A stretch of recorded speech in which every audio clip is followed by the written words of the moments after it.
The COVID rules for Erie County schools are changing as the county health department says Monday that it's going to be changing to the state guidance rather than its own.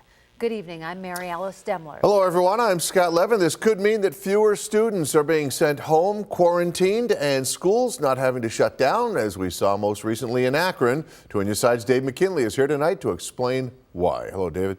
Hi, Scott. State guidance says if students wearing masks are kept 3 feet apart, they are not considered to have been close contacts to someone who tests positive and therefore not subject to contact tracing or much else. The county guidelines, though, said if there were just 2 confirmed cases during a 10-day period in a classroom or on a bus, then everyone in them goes home and into quarantine, whether they were masked or not, even if they were vaccinated. The head of the Erie County Association of School Superintendents says that if the state's guidelines had been the ones being followed, then it is unlikely Akron High School would be going remote next week after 17 positive cases resulted in more than 175 students being defined as close contacts, something he also says would not have happened in any other county in the state.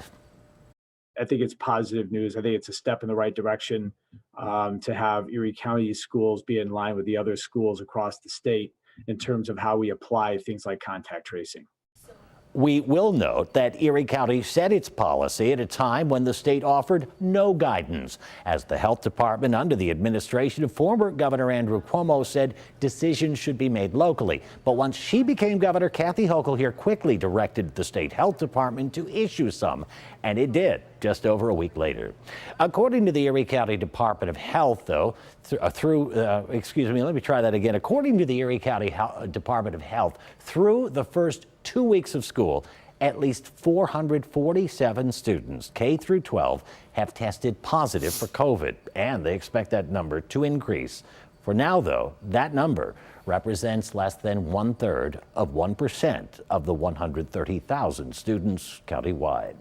Dave McKinley, Channel 2 News.